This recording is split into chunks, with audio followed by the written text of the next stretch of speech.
tema 20 y el tema 21, ¿vale? Lo tenéis ya en la carpetilla de resumen.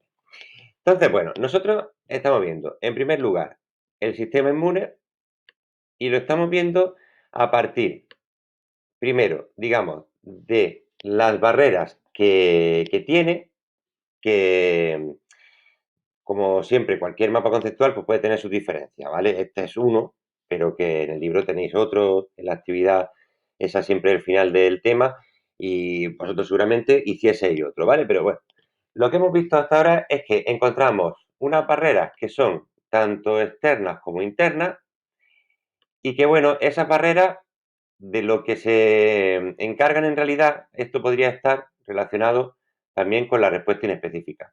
Bueno, ambas, tanto las barreras externas como las internas, son un mecanismo inespecífico. Luego, estas barreras externas, recordad que podía ser, por ejemplo, la piel, la mucosa, ¿vale? El pH del estómago. Son barreras a la entrada del patógeno. Pero ¿y si ya ha entrado el patógeno? ¿Qué ocurre cuando ha entrado el patógeno? Pues bueno, entonces ya van a hacer falta unos mecanismos, unas barreras internas que dentro de la respuesta inespecífica se llamarían la barrera secundaria, ¿no? Como lo teníais en el libro, en la página 346, ¿vale? Lo tenéis como barreras primarias a las barreras externas y como barreras secundarias a las barreras internas. Pero ambas son inespecíficas. ¿De acuerdo? Entonces, dentro de las inespecíficas internas, es decir, cuando ya ha entrado el bicho, ya lo tenemos en el organismo, pues va a ser, por un lado, que se active el sistema del complemento que se mencionaba, pero no lo hemos visto todavía en desarrollo, que son un conjunto de moléculas. La actuación de los macrófagos, ¿vale? De los fagocitos en general, pues pueden ser macrófagos o pueden ser neutrófilos, ya lo veíamos. También lo que pasa es que en el libro pues parecía que no se mencionaban, ¿vale? Pues son las células asesinas, también las tenemos por ahí, las natural killers. Todas ellas lo que nos producen es la inflamación. Todas ellas contribuyen a que se produzca la inflamación, es decir, que donde tenemos la herida se ponga inflamado, que significa que esté rojo, que esté caliente, que duela, que se llegue mucha sangre a esa zona. Y entonces, como llega mucha sangre, lo que van a llegar es muchos leucocitos, muchos macrófagos, por ejemplo, para cargarse al patógeno. Entonces, ¿qué es lo que vamos a encontrar? Que los fagocitos lo que van a hacer es la fagocitosis. Cuando fagocitan, recordamos, no solamente se lo comen y ya está, lo disuelven y ya está, no, sino que lo que van a hacer es coger un trocito del patógeno, eso que llamamos antígeno, y se lo va a poner en la membrana. De esa manera va a actuar como célula presentadora de antígenos, y eso lo que va a hacer es coordinar la respuesta inespecífica y la específica. Esa va a ser una de las maneras en las cuales van a poder comunicarse, ¿de acuerdo?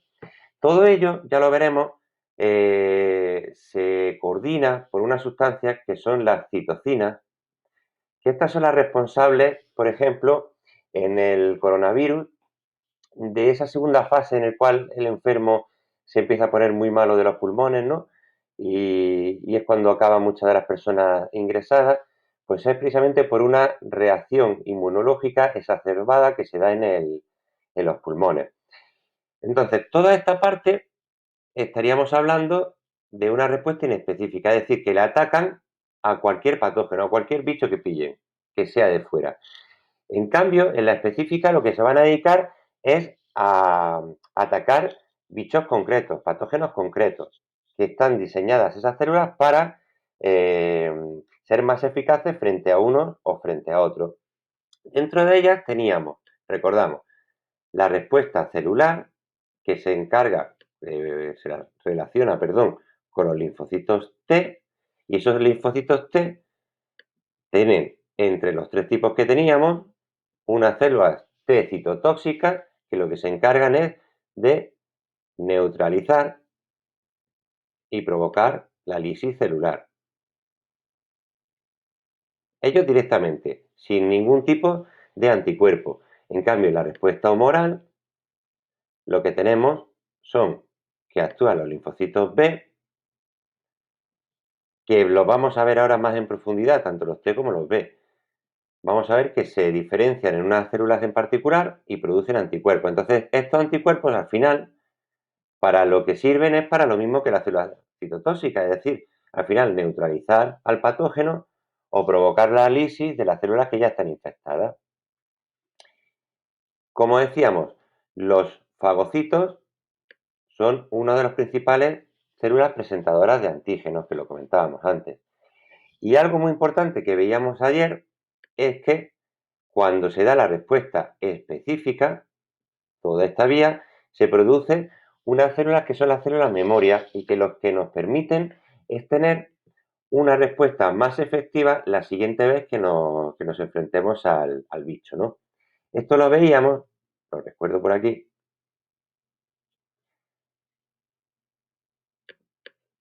lo veíamos en esta gráfica, ¿vale? Que tenéis en la página 350.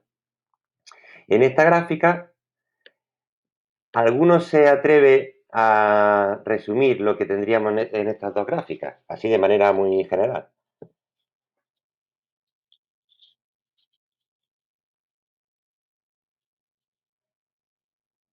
¿No?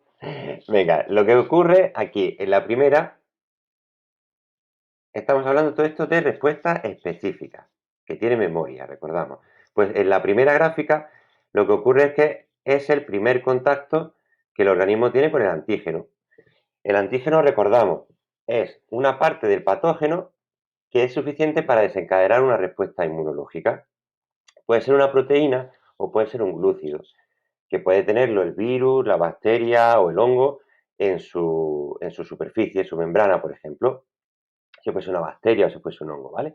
Entonces, la primera vez que el organismo tiene contacto con el antígeno, lo que ocurre es que se da una respuesta inmunológica de peor calidad que la siguiente vez que se encuentran con el antígeno, que lo tenemos en la segunda gráfica.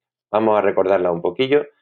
En la primera gráfica, en la azul, lo que tenemos es que la respuesta inmune tiene un periodo, este que tenemos aquí, una fase de latencia, en la cual ha llegado el antígeno, pero se están produciendo las células específicas contra él. Recordamos que es la respuesta específica. Entonces hay un tiempo en el que no ocurre nada, el sistema inmune está parado, porque está fabricando, digamos, los soldados específicos contra ese enemigo. Llega un momento en que ya empieza a actuar el sistema inmunológico y empieza a producir, en este caso lo estamos midiendo con anticuerpos, pues bueno, pues empieza a, eh, a producir anticuerpos. Dentro de estos anticuerpos vamos a tener distintos tipos, pero bueno, ahora lo recordamos. Entonces vamos a ir viendo una subida de anticuerpos, una subida, hasta que se va acabando con el patógeno y entonces pues vamos bajando la cantidad de anticuerpos, ¿vale? Es decir, esto es como una lucha. Ha habido un momento en el que no se ha hecho nada, se ha empezado a producir anticuerpos, digamos que se ha ganado la batalla y se baja la producción de anticuerpos. ¿Qué ocurre? Que la siguiente vez que llegue el bicho, el patógeno, y vuelva a entrar, digamos que ya no hemos quedado con su cara, ya sabemos quién es. Entonces, lo primero que ocurre es que la fase de latencia en el segundo contacto con el antígeno, lo primero que ocurre es que la fase de latencia es muy cortita, casi ni se ve aquí. Es este trocito tan chiquitillo, compararlo con todo este tiempo que tardó en la primera. Por lo tanto, es algo que apuntamos, es más rápida la segunda. Pero es que además, si os fijáis, cuando empezamos a producir nuestras bombas, nuestros anticuerpos, ¿vale? Va produciendo, fijaros que este punto más alto, ese máximo, es mucho más alto que el máximo de la primera. Por lo tanto, hemos producido además más anticuerpos y además en menor tiempo, porque empezamos a actuar desde el principio, si os fijáis. Además, esta curva tiene mucha más pendiente que esta curva. Por lo tanto, hemos producido muchos más anticuerpos en menor tiempo. Eso es gracias a que tenemos células memoria. Cuando se produjo la primera respuesta inmunitaria, hubo una serie de células que fueron allí a pelear, digamos. Pero hubo otras que se guardaron con la información de ese patógeno. Esa información específica se guarda en el organismo como si fuese un fichero y entonces guardamos una copia de esas células que imaginaros, las personas que se hayan infectado por el COVID, pues entonces esas personas han producido anticuerpos contra ese COVID, que ese COVID tiene que ser el mismo, digamos, tiene que no haber mutado demasiado para que en el segundo contacto el organismo lo vuelva a reconocer como COVID-19 y utilice las células memoria que tenía guardadas. Esas células memoria, claro, están hechas, están fabricadas para el virus COVID que te infectó. Imagínate, si te infectaste en marzo y tienes contacto otra vez en junio, los anticuerpos que se produzcan serán específicos para el COVID que te infectó en marzo. Si el COVID que te infectó en junio ha cambiado mucho su genoma, su material genético, entonces a lo mejor tus anticuerpos ya se han quedado obsoletos, ya no son para el COVID actual, de manera que a lo mejor la respuesta inmunitaria no puede llegar a ser la secundaria, tiene que volver a ser la primaria, porque tiene que, una vez que se ha dado cuenta de que el invasor ha cambiado, pues tiene que volver a cambiar también sus células. ¿Se entiende este aspecto que es muy importante?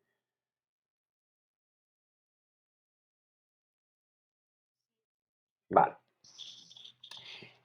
de acuerdo. Entonces, muy importante eso, que esa respuesta específica, como podéis comprobar, pues es mucho más eficiente, por así decirlo, que la inespecífica. Pero tanto una como otra tienen su función.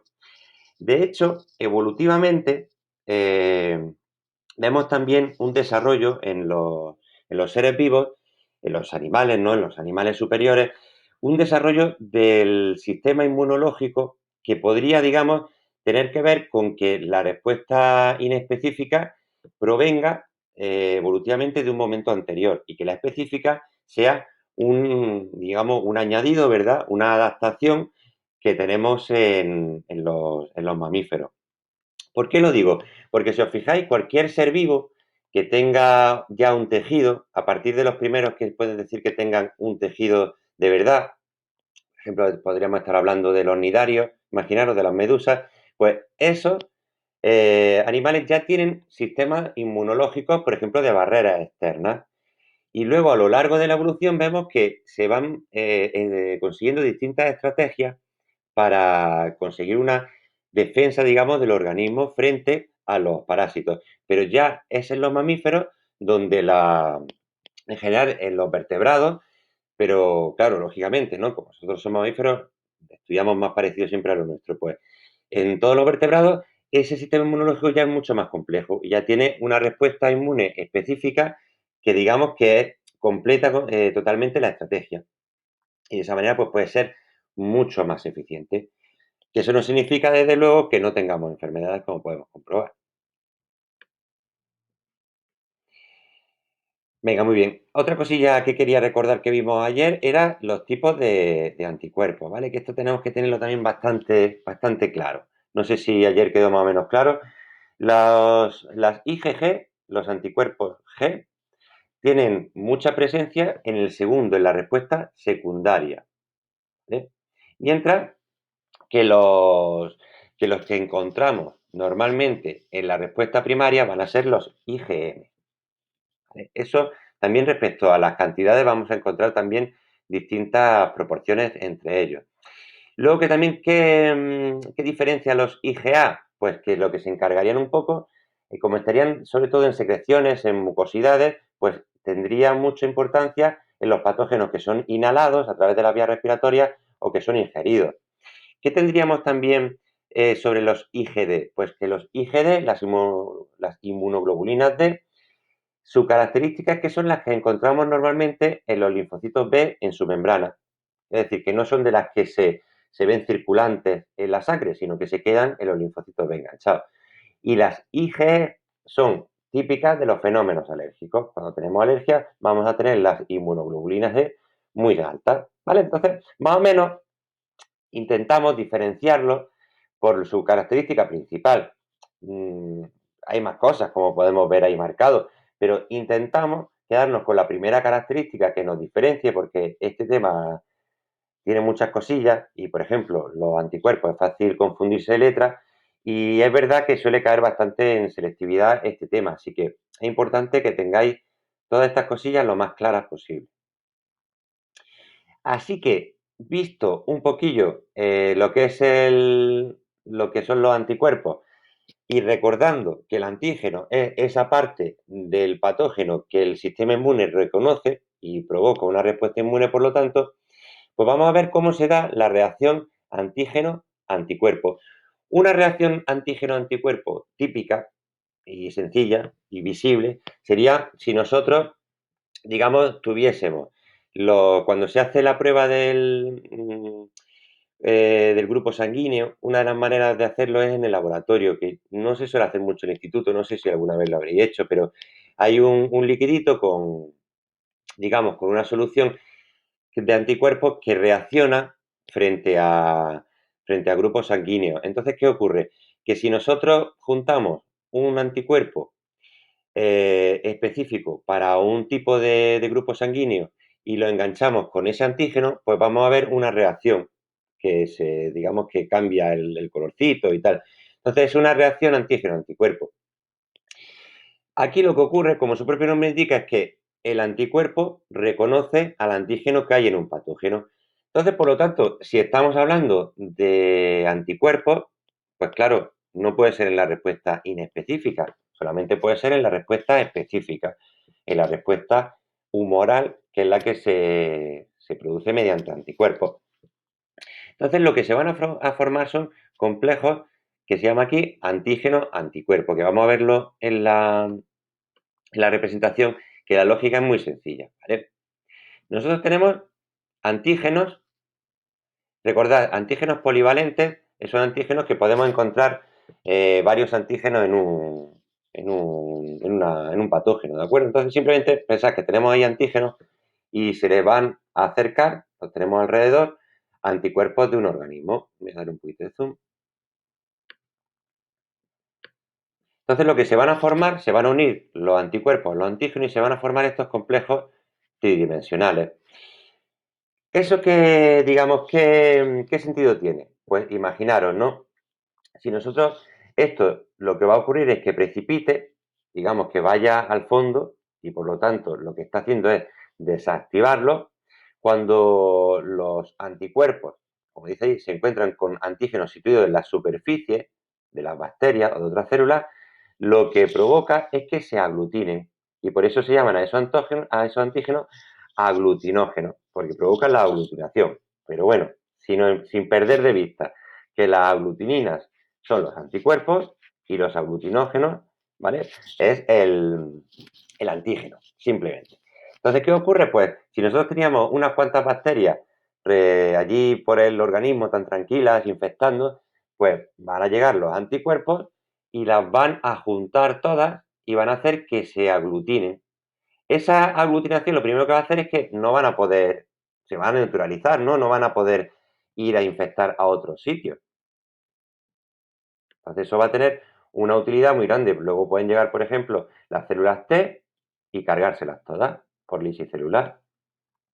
También otro efecto que tenemos, digamos, de la relación o del complejo antígeno-anticuerpo es lo que se llama la neutralización. Entonces, lo que se hace es, como dice aquí, eliminar los efectos nocivos del antígeno. Y esto es un proceso, como dice, reversible. Actúan así los anticuerpos que se comportan como antitoxinas o los que se fijan a la cápsida o la muestra del virus, disminuyendo su capacidad infectante. ¿Esto qué significa si lo digamos, lo traducimos? Pues que nosotros tenemos anticuerpos que se van a poder unir a una célula, fijaros, y se van a quedar en su superficie. De esta manera, cuando lleguen los antígenos, ¿vale? Van a llegar aquí los antígenos, se van a unir a los anticuerpos y quedan neutralizados. Ya no pueden afectar a la célula que tenemos aquí en mitad. Simplemente, así de sencillo, ¿vale? Como que le hacen una cobertura protectora que lo que hace es ir captando los antígenos e impedir que actúen. Esos antígenos, pensad que pueden ser, pues, los virus, por ejemplo, ¿no? El antígeno del virus que va a infectar esa célula. Pues de esa manera acabamos de proteger a la célula y de paso neutralizar los virus. Así que por ahora 3 maneras de actuar de este complejo antígeno-anticuerpo, que las 3 pues son, si os fijáis, bastante útiles, ¿verdad? Para ir acabando con un invasor. La última es la ozonización, palabra rarilla también, pero que tenemos que aprendernos, muy importante. Porque fijaos, esto tiene también otra relación más entre la respuesta específica y la inespecífica. Fijaos que ya hemos visto que, por ejemplo, los macrófagos presentan a las células específicas los antígenos, son células presentadoras de antígenos. Pues ahora vamos a verlo en el otro sentido, cómo la respuesta específica puede ayudar a la inespecífica. Cuando una bacteria, como tenemos aquí marcada, tiene, por supuesto, antígenos, y entonces a esos antígenos se le han unido anticuerpos, ¿vale? Imaginaros, cuando nosotros tenemos aquí arriba estas células que teníamos aquí todas aglutinadas, estas células aglutinadas lo que tienen en realidad son anticuerpos unidos a su superficie. Pues a esta le pasa lo mismo. Esta no está aglutinada, pero lo que ocurre es que los anticuerpos se han unido a sus antígenos. Pues de esa manera se va a volver muy atractiva para los macrófagos.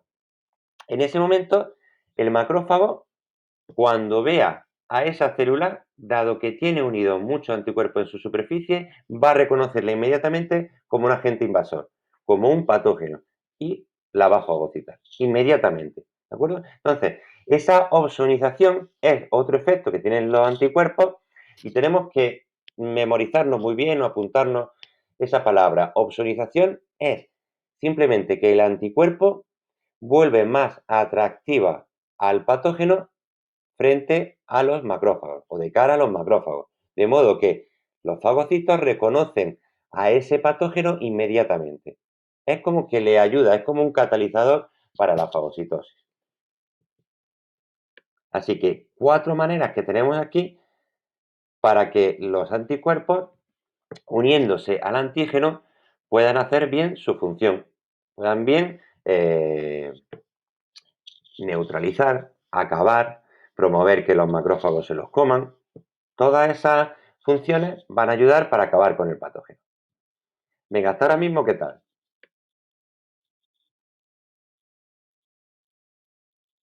Bien, ¿no? Entonces, tenemos la vía inespecífica por un lado y la vía específica, y en general, digamos que la habríamos visto todo, ¿no? Ahora, en el libro, en los epígrafes siguientes, en lo que quedan en el 8, en el 9 y en el 10, lo que van a hacer es desarrollar 3 aspectos que podían haberlo desarrollado, como decía en la otra sesión, en los epígrafes, pero bueno, han decidido como sacarlo un poquillo, ¿no? Hemos visto lo general y ahora vamos a ver 3 cosas específicas que nos quieren desarrollar un poco más. La primera es la del sistema del complemento. Recordamos, el sistema del complemento está dentro de los mecanismos inespecíficos. Es una vía inespecífica de actuación. ¿Y qué promueve? Muy importante, promueve la inflamación. Es uno de los agentes activadores de la inflamación. Y recordamos, ¿para qué sirve la inflamación? Pues la inflamación sirve para dar una señal de alarma a los leucocitos en general, a todos, y que se vayan a esa zona a hacer su trabajo. Los macrófagos, pues, por ejemplo, pues a comerse los patógenos, que es su trabajo. Si tuviésemos linfocitos B o linfocitos T, pues sería su función o generar anticuerpos si son los B o pues provocar análisis celular si son los linfocitos T.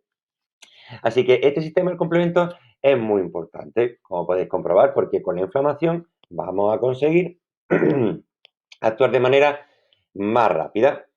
Bueno, pues, ¿qué cosillas nos tenemos que aprender del complemento? Yo os recomiendo que hagáis, digamos, como siempre, un resumencillo, un esquema del tema y que aquí os quedéis con algunas cosillas importantes que vamos a hablar aquí. Porque, bueno, tenéis una página entera, pero cuando tengáis una pregunta, en todo caso va a ser una pregunta de un punto y medio, entonces no vais a escribir una cara entera del libro, lógicamente. Así que tenemos 20 proteínas. Cuando dicen proteínas plasmáticas, significa que son proteínas que las tenemos en el plasma. En el plasma, que recordad que es el líquido incoloro de la sangre, del tejido sanguíneo. Y además tenemos que pensar que si esas proteínas están en el plasma, están en la sangre, pues tienen que ser solubles. Y si son solubles, tendrán que tener una estructura globular, ¿verdad? Todas esas cosas tenemos ya que intentar irlas siempre relacionando porque ya empieza el momento en el que tenemos ya todos los contenidos y tenemos que relacionarlos a tope. Ya hay que romper con los temas y mezclar todos los temas, porque eso es lo que luego nos vamos a encontrar. Entonces, bueno, lo que tenemos son 20 proteínas que se van a ir activando. Es decir, las encontramos, todavía no hemos visto en profundidad las enzimas, pero lo encontramos en un estado inactivo. Una proenzima es el estado inactivo de la enzima previo a que vaya a actuar.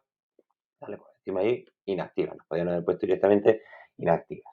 Entonces, digamos que se provoca una cascada, una serie de reacciones en cadena en las cuales se van activando unas a otras. Se activan los primeros componentes y después se van activando los siguientes componentes. Tenemos aquí un esquema, pero voy a buscar yo aquí otro esquema.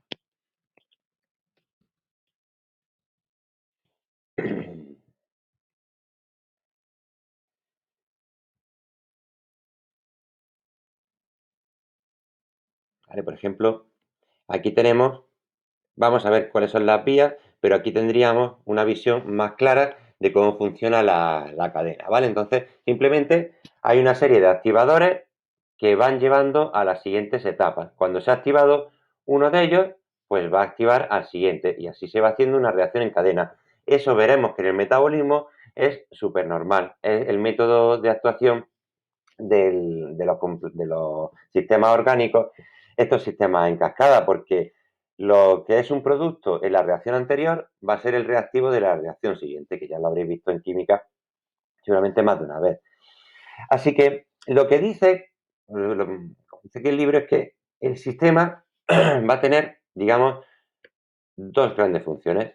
Complementar, por eso el sistema del complemento, y potenciar la acción de la respuesta inmune. Por un lado, van a ser mediadoras de la inflamación, como lo hemos dicho ya 40.000 veces. Activan la inflamación, lo cual es muy importante por lo que hemos visto, porque va a ser un activador de la respuesta inmune. Señalan células raras, muy importante, ¿vale? Es decir, digamos, células que sean de fuera, que no sean reconocidas como propias, que sean sospechosas, van a ser víctimas del sistema del complemento. De manera que ese sistema del complemento va a señalar. Y cuando señalamos, lo que hacemos es opsonizar. Cuando opsonizamos es que hacemos esa célula más atractiva para los macrófagos. Es como le hemos colgado el San Benito. Así que el macrófago, cuando vea esa célula, va a ir directa porque alguien de su confianza, como en este caso una proteína del complemento, le ha puesto una señal a esa célula y si se la ha puesto, por algo será. Veremos que esto a veces pues, puede dar lugar a equívocos, por así decirlo, ¿no? Y que las enfermedades del sistema inmune, algunas de ellas están relacionadas precisamente con que este sistema, para desentrañar lo propio y lo ajeno, al fin y al cabo, lo propio y lo peligroso, pues a veces se equivoca y van a señalar como peligrosas partículas o células que realmente no lo son. Pero bueno, ellas están allí. Una vez más, son una respuesta evolutiva a una situación, es un tipo de adaptación que según algunas circunstancias podrá ser mejor o podrá ser peor, pero al fin y al cabo es lo que la selección natural ha señalado, ¿vale? Ha elegido. Luego también el sistema del complemento va a tener la función muy importante de provocar la rotura, la lisis, de células que sean invasoras. Se fijan a ellas y provocan también su propia lisis. Así que fijaos que el sistema del complemento, su función es muy variada, de ahí su importancia, y además pues ayuda, siendo parte de la respuesta inespecífica, va a ayudar también a la respuesta específica. ¿Vale? Como dice a veces se les llama factores humorales inespecíficos porque actúan contra cualquier patógeno. Y dice de dos grandes maneras. Tenemos tres vías en realidad, pero aquí se han señalado solamente dos vías. La primera que tenemos, la que dice aquí, es la vía clásica, que se activa por complejos antígenos, anticuerpos, como hemos visto antes, que tenemos en la superficie. Entonces, el sistema del complemento, cuando ve que hay células, por ejemplo, imaginaros, bacterias que tienen anticuerpos adheridos a su antígeno, dice, malo, vamos a acabar con ellos rápido. Entonces, lo que hace es provocar la lisis de estas células. como decimos, se produce gracias a una serie de activaciones en cadena. Primero se activan unas proteínas, que luego activan a las otras, que luego activan a las otras, y al final lo que producen es una proteasa. Muy importante, eso es la proteasa, porque lo de asa, muchas veces en las enzimas en las que solamente tenemos ese sufijo, lo que va a significar es que lo que se dedican es a cortar, a romper. Entonces, una proteasa lo que se va a dedicar es a romper o a crear, digamos, zonas porosas en la membrana del microorganismo. De manera que es como si hiciese, ¿verdad?, poros donde tengan las proteínas de transporte, las proteínas de membrana, pues ahí van a crear poros y de esa manera, pues al final lo que hacen es cargarse, romper la membrana. Luego también vamos a tener una vía alternativa, que como dice ahí es un mecanismo típico de la inmunidad innata, que esta es la inespecífica. Y como dice aquí, filogenéticamente, muy antiguo, filogenéticamente, os recuerdo, es según la evolución, ¿no? Que evolutivamente, en esa escala filogenética desde lo más antiguo a lo más moderno, es un sistema antiguo, previo seguramente a que existiese el sistema específico. Antes de que existiese las células T y las células B, y en concreto esas células B son las que producen los anticuerpos, pues antes de todo eso tendría que haber, seguramente como prueba esto, un sistema del complemento. Y ese sistema del complemento, como todavía no había anticuerpos, no tenía un sistema para actuar mediante el reconocimiento de anticuerpos. No, tenía otro más antiguo que se pone en marcha, como dice aquí, ante la presencia de moléculas microbianas sin que exista una respuesta inmune específica. Es decir, que va a reconocer a microbios, con microbios siempre queremos decir o bacterias o virus, o hongos unicelulares, en general patógenos, y lo reconocía. Es como un poco, si os fijáis, hay una cierta especificidad en realidad en esa respuesta inespecífica, valga la paradoja, ¿no? Porque el sistema del complemento es capaz de reconocer lo que es un microbio y diferenciarlo de lo que es una célula del propio sistema inmune. Con lo cual, significa que el sistema del complemento ya está escogiendo ciertas partes de la membrana para saber que esa célula es una bacteria. Aquí tenemos, ¿vale? Abajo, dice, este es el complejo de ataque a la membrana. Entonces tenemos, en teoría, tenemos las dos vías, ¿vale? La vía clásica y la vía alternativa. Entonces, la vía alternativa, directamente el microorganismo va a activar una serie de cadenas, de pasos dentro de la cadena, que al final lo que provoca es la generación de esos poros proteicos y que al final lo que van a provocar es la rotura de la célula, como viene ahí, ¿no? Parece aquí que se está, no sé, que está como desinflando algo, ¿verdad? Pues esa es la elixir celular. A partir de ese poro proteico que acaban de generar, pues se va a salir el contenido de la célula. Y luego es la vía clásica, la vía primera que hemos visto, en la cual esta bacteria tiene la poca fortuna de que ya se le ha unido un anticuerpo y entonces ya tenemos un complejo antígeno-anticuerpo. El complejo antígeno-anticuerpo va a activar un paso de la cascada que ya va a llevar a los distintos pasos. Al final va a llevar a lo mismo, a la creación de un complejo de ataque con un poro por el cual se va a ir desangrando, por así decirlo, se va a ir saliendo el citoplasma de la bacteria, ¿vale? ¿Qué tal el sistema del complemento? Bueno, pero cosillas que no queden claras, más allá de que sea más o menos dificilillo. Sí, yo creo que sí, sí, es así.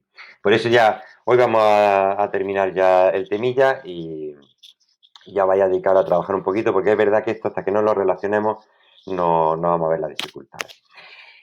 Bueno, pues vamos a ver rápidamente cómo es la respuesta inmune humoral, la que se provoca por células B, y qué tiene de diferente con la respuesta inmune celular.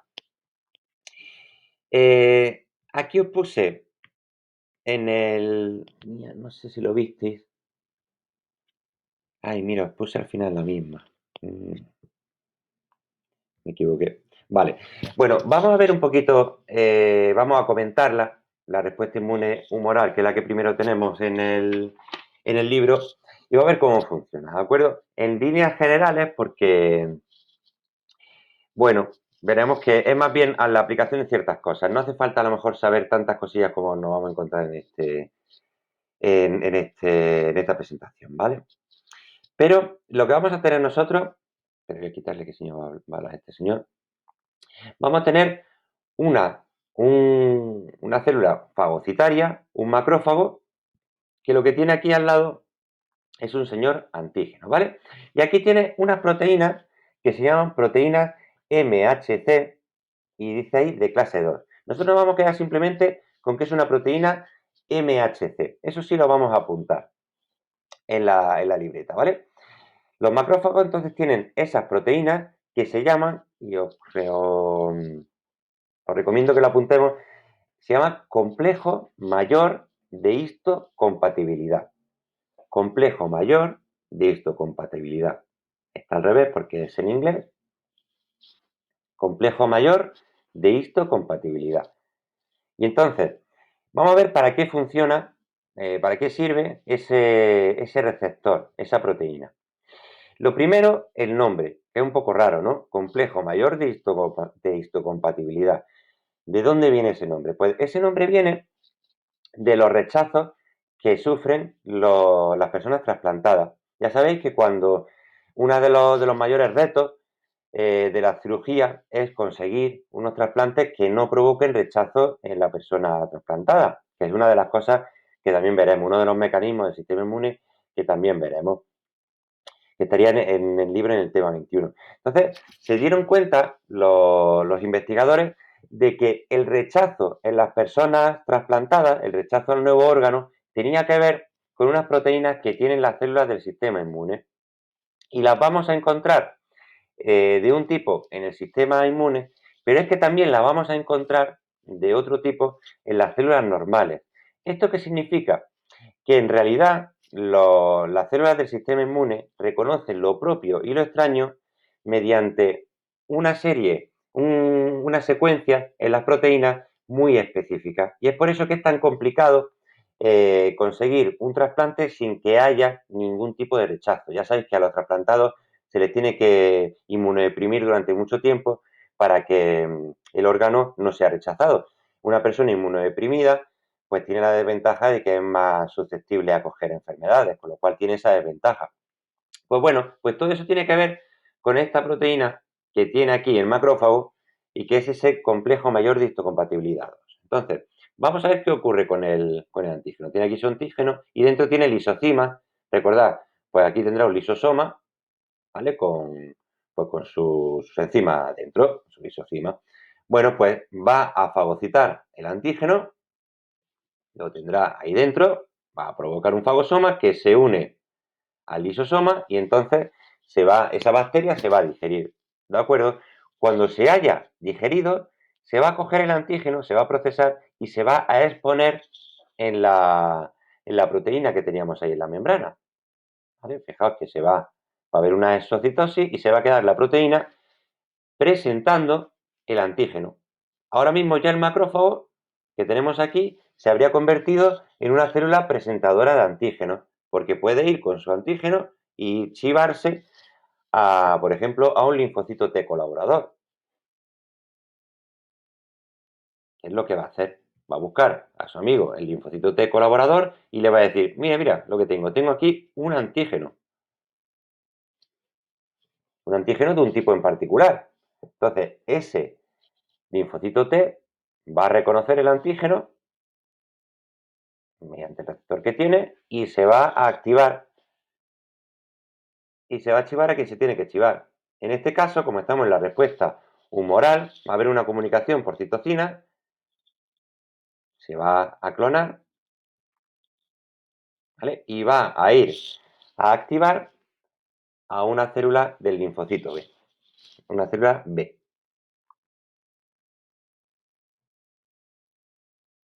Vale, ahí no se ha visto cómo se activaba, pero en el vídeo que os puse, en el otro vídeo que teníais en la presentación, se veía cómo hay un contacto por citocina entre la célula T colaboradora y el linfocito B, ¿vale? Entonces el linfocito B lo que hace es que tiene aquí receptores IgM.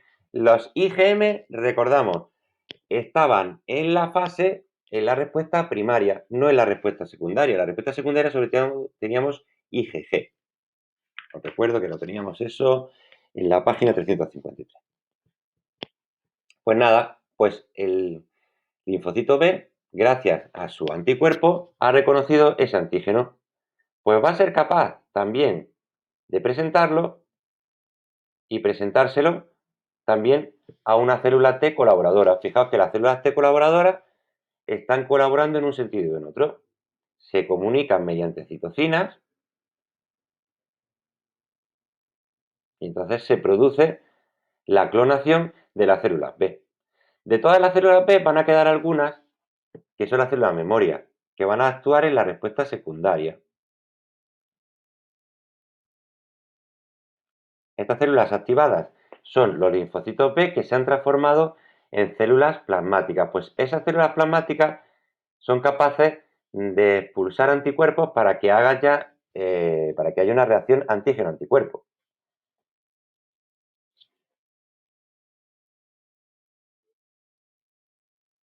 ¿Vale? Ahí se provoca la reacción antígeno-anticuerpo. Venga, pues esa es la respuesta humoral, muy importante. Nosotros tenemos metido aquí, podían haberlo metido en otros lados, pero tenemos la teoría de la selección clonal.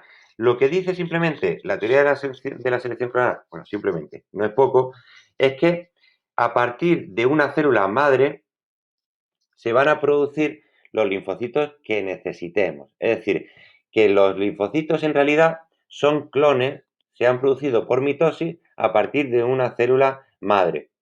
Y lo que pasa es que la célula madre en la médula ósea va a ser, digamos, distinta cuando esa célula que se ha estado clonando llega al tejido linfoide. ¿Por qué? Porque os recuerdo, en los órganos linfoides, esas células van a tener un contacto con los microbios. ¿Vale? Entonces, de esa manera se van a activar y cuando se activen van a poder ir a la circulación sanguínea y producir, por ejemplo, pues anticuerpos, como lo tenemos ahí seleccionado. Lo que viene a decir la selección clonal, aparte de esto, ¿no? Aparte de que todos vienen a partir de una misma célula madre y se van diferenciando, es que tenemos un sistema de selección en la cual vamos a ir eliminando por apoptosis, por suicidio celular, las células que no nos interesen. ¿De acuerdo? Es decir, nosotros vamos a tener una manera de seleccionar a aquellas células que vayan a atacar lo propio. Porque imaginaros, nosotros estamos hablando todo el rato de que las células específicas pueden reconocer lo propio de una manera muy específica y tal igual. Vale, está muy bien. Pero estamos hablando de sistemas naturales. Puede haber fácilmente errores. Pues lo que se consigue con este proceso es que aquellas células que pudiesen atacar a lo propio o que pudiesen no responder de ninguna manera, esas células se eliminen. Son defectuosas y entonces se eliminan. ¿Todos son clones? Sí, pero no todos han salido con la misma efectividad. Así que los clones que no sean, digamos, útiles porque no reaccionan o porque reaccionan frente a las células propias, esas se van a eliminar. Esa es la selección clonal.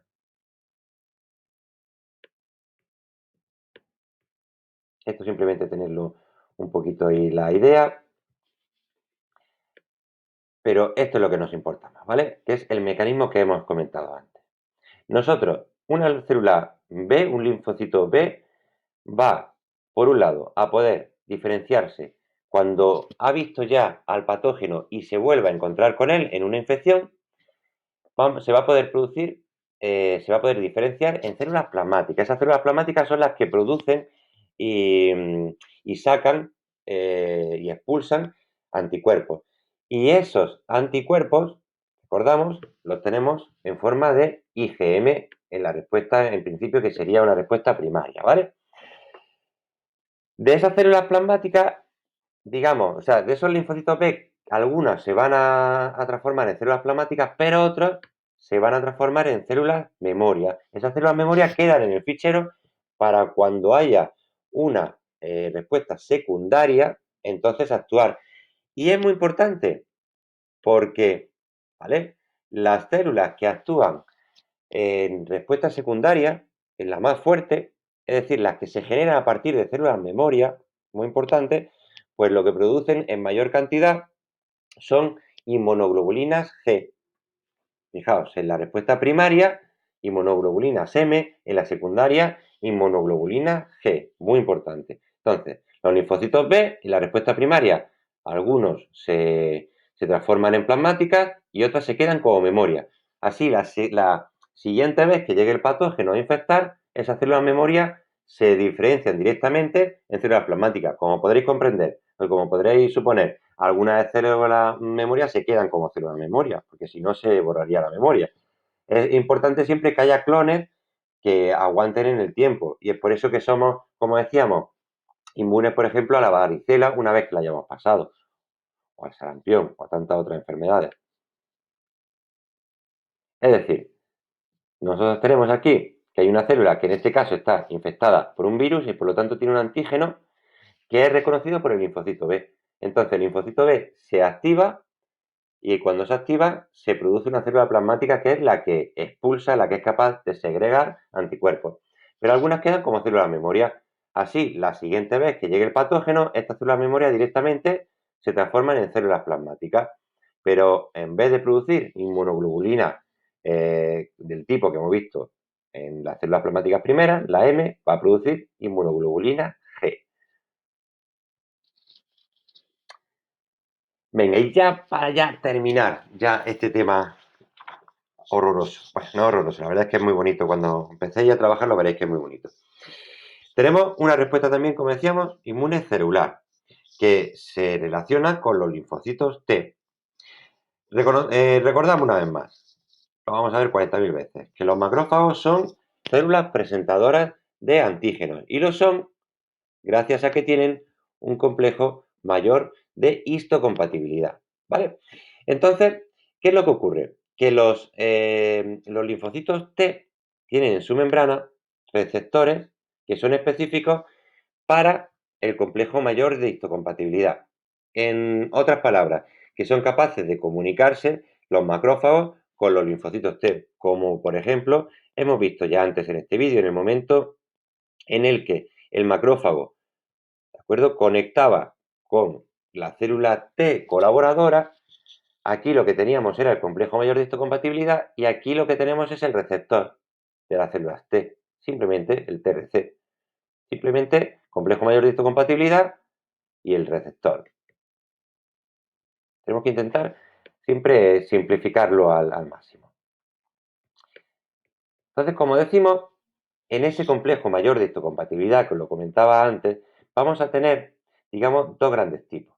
Por un lado tenemos los tipos, el tipo que encontramos, tenemos aquí, de clase 2, que los vamos a tener en las células presentadoras de antígenos, como por ejemplo pueden ser los macrófagos. Por eso el que teníamos aquí es un complejo mayor de histocompatibilidad de clase 2, porque es de un fagocito, de una célula presentadora de antígenos. Y luego tenemos los de clase 1, que los tenemos aquí señalados, ¿vale? Entonces, estas lo vamos a tener en el resto de células somáticas del cuerpo, pero que están implicadas en la presentación de virus, virus o, digamos, células que han sido afectadas por el cáncer. Es decir, que las células que sean infectadas por virus o que sean, en este caso no infectadas, pero que tengan un problema, que sean defectuosas por ser cancerígenas, en ese caso van a tener un complejo mayor de histocompatibilidad 1 que es reconocido por los linfocitos directamente por los linfocitos T citotóxicos. Fijaos que el que veíamos antes, el complejo 2, era producido por los macrófagos, pero además era reconocido por los colaboradores, que es este que tenemos aquí nosotros, un linfocito T colaborador. En cambio, las proteínas de clase 1, el complejo mayor de histocompatibilidad de clase 1, lo tenemos en células normales, no inmunitarias, pero que han sido infectadas por un virus o que tienen cáncer, ¿vale? Aquí tenemos, sí, aquí lo tenemos directamente, ¿vale? Este es el macrófago presentando con su complejo mayor de histocompatibilidad 2 el antígeno al linfocito T gracias al receptor TCR, ¿vale? No tenemos el otro caso en principio, ¿no? Porque no tenemos la otra página. Estímulo celular. Vamos a ver. Bueno, voy a pasar de página y ahora lo vemos, si es el otro. Entonces, ¿qué tipos de linfocitos T tenemos? Que ya los hemos comentado, pero vamos a comentarlo un poco más en profundidad. ¿Qué tipo de linfocitos T encontramos? Pues bueno, vamos a encontrar linfocitos T citotóxicos, que ya hablábamos de ellos el otro día, que son los CD8, que son los que directamente se encargan de romper células, provocan la lisis celular. ¿Vale? Reaccionan, como dice aquí, ante péptidos, antígenos, en general, ¿no? Extraños que están en la superficie de cualquier célula. Es decir, que ellos reconocen el complejo mayor de histocompatibilidad 1 y son capaces de reconocer una célula que esté infectada y cargársela directamente. Van a producir unas proteínas que digamos con una función cada una distinta. La citotoxina, pues, degrada la membrana celular. La citocina impide la replicación de los virus. Y las linfocinas activan los macrófagos. Es muy parecido a la opsonización. Pero veis que hay otra vez más una conexión entre lo específico con lo inespecífico. Siempre están relacionados ambos mecanismos. Luego tenemos los linfocitos T colaboradores, que ya los hemos estado hablando, y que al final lo que hacen es reconocer al antígeno de la célula presentadora de antígenos y activar al resto de linfocitos. Bueno, tenemos aquí los citotóxicos directamente actuando sobre la célula y los colaboradores, que si os fijáis y recordáis, pueden activar a linfocitos B o a linfocitos T.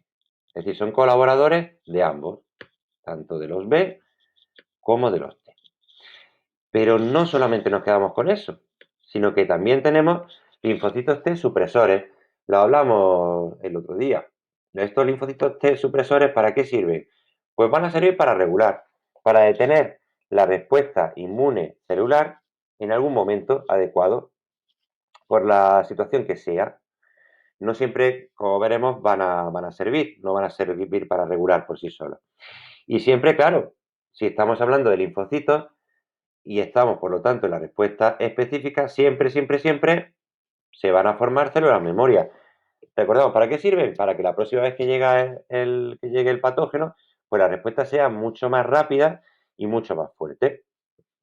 Y aquí es al final del tema cuando nos encontramos con las pobres células NK, con las natural killer, ¿vale?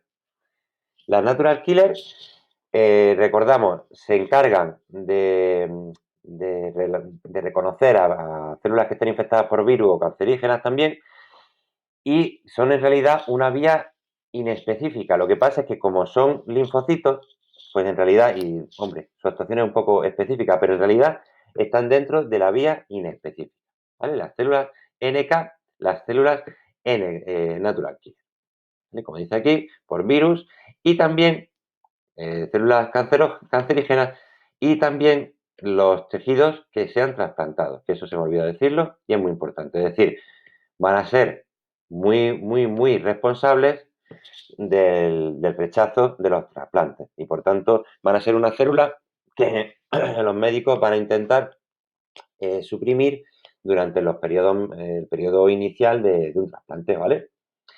Así que todo este mare magnum es el tema. Os recomiendo que leáis el resumencillo que os he pasado, ¿vale? En el cual, ya os digo, tenemos, bueno, esto es porque le he dado yo la vuelta, pero que lo tenemos, no es que esté así todo el resumen, ¿vale? Entonces lo tenemos bastante resumidillo. Si tenéis otros resúmenes, pues también está invitado, pero os recomiendo, ya os digo, que consigáis hacer un esquemilla parecido al que tenéis aquí en el resumen o parecido al que tenéis en la página 361 del libro, bien, ¿vale? Es decir, un mapa conceptual que os permita relacionar todo esto. y ya vamos a estar pues trabajándolo con las actividades que vayamos teniendo, ¿vale?